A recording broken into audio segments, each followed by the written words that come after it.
Expecting a live-action anime adaptation to be good is like expecting the ice cream machine to be fully functional at McDonald's.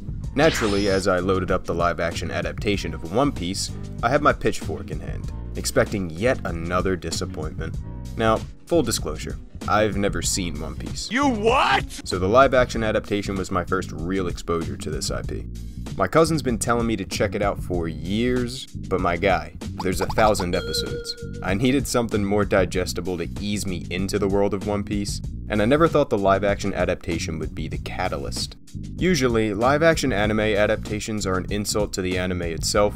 Just look at Netflix's Cowboy Bebop. Bebop the anime is timeless, even for today's standards, but its live-action counterpart is a steaming pile of horse shit. Sounds to me like blackmail. You're damn right it is, because, Jet, you are black and you are male. Kill me, please. I want to die. Whenever someone gets the bold idea to adapt an anime into live action, the idea behind it should be simple.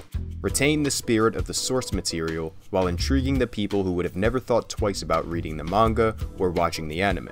Somehow, someway, Netflix's One Piece did exactly that, and now I know why Howard Hamlin was over here screaming about The One Piece! The One Piece is real! What's going on, everybody? Critical Crackpot here, and today I want to quickly talk about live-action One Piece. As someone who never paid much attention to One Piece, I was genuinely surprised by how much I enjoyed the Netflix adaptation. I fully expected them to cook up another dumpster fire as per usual, but this time I was proven wrong. Anime in particular is a very fickle thing to adapt, and more often than not, some material doesn't translate well to live action. The One Piece adaptation could have easily fallen victim to that, but since this adaptation was under the supervision of mangaka Eiichiro Oda himself, what could go wrong? He'd be damned if Netflix was going to put their greasy little goblin hands on his life's work. Speaking as a newcomer to One Piece, I'm sure there's a bunch of longtime fans who dislike some aspects of this new adaptation, and it's obviously warranted. Personally, I really enjoyed the show, and Netflix's One Piece took me on a fun but cheesy pirate adventure that I surprisingly enjoyed from start to finish. And if I'm being honest, this might be the best anime adaptation I've ever seen. I can talk to them, pirate to pirate. That won't work.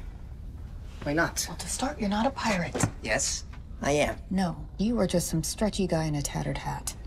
I'm a different kind of pirate. Let's start with something that instantly jumped out at me, and that's the beautiful production design. One Piece could have easily cheaped out and primarily filmed on a soundstage, but no. The heart and soul that went into this project is reflected in its beautifully vibrant set design, and it's absolutely stunning. Each location feels distinctly unique to the last, ranging from Buggy's tent, to Kaya's mansion, Baratier, or even the Going Merry for that matter. Almost every environment in One Piece was built by hand, and I appreciate the f*** out of that because you can tell the people behind the camera were just as ecstatic to bring Oda's world to life. As well as filming scenes in parts of Mexico, South Africa, and Spain to give some of the locations more authenticity. The scale of the environment stuck out to me the most in One Piece, but the show is also complemented by some likable characters. Who the hell is Monkey D. Luffy? Starting off with the poster boy, Monkey D. Luffy. Obviously, casting anyone in the role of an iconic character is controversial in and of itself, but I really liked live-action Luffy. When I first saw the teaser for the show way back when, I did think my man was trying way too hard, but you know what they say. I'd hate to butcher his name, but my man who plays Luffy had the daunting task of grounding the goofy-ass Looney Tunes character from the manga, and I think he was great in the lead role. Usually once you miscast the main character of an anime adaptation, it's all downhill from there, but credit where credit's due. Live-action Luffy is terrific, and he's not as annoying as I thought he'd be. The rest of the Straw Hat crew were great themselves, and they also had some great chemistry with each other. Zoro, Nami, Usopp, and Sanji were all equally fleshed out well enough for the first season, and the actors playing them seem really passionate about breathing life into these beloved fictional characters. Besides the likable Straw Hat crew, the rest of the cast played their parts just fine, and they were all pretty amusing in their respective roles. Let's take Buggy for example. After I finished the show, I figured I'd start the anime, and I actually found myself liking Buggy's live-action counterpart more than I liked him in the anime. Shut your bitch ass! Not to say that Buggy in the anime is bad, but it goes to show you how great this adaptation is. Someone as goofy as Buggy the f***ing clown could have been easily misconstrued. but the minds behind One Piece truly understood what kind of character he is and knew how important he was to Luffy and his backstory. Oh my god! Whoa, whoa, whoa, whoa, whoa, whoa, whoa, no, no, no, no, no, wait. Bazooka! Aside from its characters, One Piece is also filled with some fun fight choreography that's pretty enjoyable to watch. Every hit that's given or taken has some decent weight to it, and I like seeing all the characters' individual fighting styles. Whether it's Luffy jumping around the battlefield, punching people with his gum powers, or Zoro using his 3-sword style, especially during his duel with Mihawk. The fights in the adaptation are at the very least memorable, but there are a couple jarring cuts from time to time that do look a little strange. The fight choreography for the most part is pretty solid, and in my opinion, it clears any Marvel or Star Wars show on Disney+, despite how goofy it might look at times. Ah, screw you guys! Arlong's gonna bite the shit out of you anyway. You know you don't stand a chance against him and his army, and you dumb pieces of garbage, you ain't gonna do anything against that stupid... One thing I really like about One Piece is how the live-action show isn't just a one-for-one adaptation. For mangaka Eiichiro Oda, this was important to him, and with this new One Piece adaptation, he strived to defy a history of failures for anime adaptations. The most essential thing for Oda was ensuring that, quote, the material was being adapted in the correct way. And for someone who's only now getting into the anime, I think it's pretty faithful.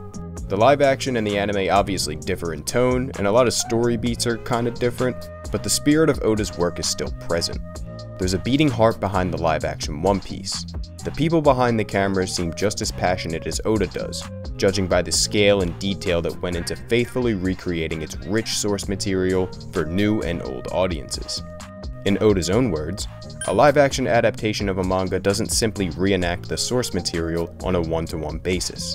It involves really thinking about what fans love about the characters, the dynamics among them, and being faithful to those elements. Ironically, Netflix's Cowboy Bebop was made by the same production company that made One Piece. And it's funny because the people who made that show had no consideration for the fans or what aspects made it a good anime in the first place. Whereas Oda was dead set on keeping the spirit of the source material alive. In a world where everything is being rebooted or updated for the sake of modern audiences, it's Hollywood, baby. I'm shocked that One Piece didn't succumb to that same fate as Cowboy Bebop, and I'm also happy to see it remained faithful to what made it great in the first place. To the best crew sailing on the sea, and to our victory! Yeah! Ha! No, I'm sorry. What victory exactly? Against the Marines. Our very first battle line, we crushed them. I don't know how many naval battles you guys have been a part of. 24 at least. But that was a disaster. We were unprepared, uncoordinated. By all rights, we should be at the bottom of the sea. We're not, though. Luffy saved us. In closing, I liked the live-action One Piece adaptation much more than I thought I would. It had heart, it was well acted and written, and overall just a fun time. Netflix has a little gem on their hands here, and they better not scratch it up. Give the creative minds behind the show all the money they need, and f the hell off. Not sure when we'll get season 2, but I'm sure it'll be long after these so-called civilized people stop eating each other. Until then, let me know what you think about live-action One Piece in the comments below. Did you watch the anime, read the manga, or did you go in cold like me knowing absolutely nothing? Whatever the case may be, I'm curious to hear your thoughts. If you've made it this far, you've officially reached the end of this video. Like and subscribe if you haven't already, and I'll see you soon, Space Cowboy. Wait, that's the wrong...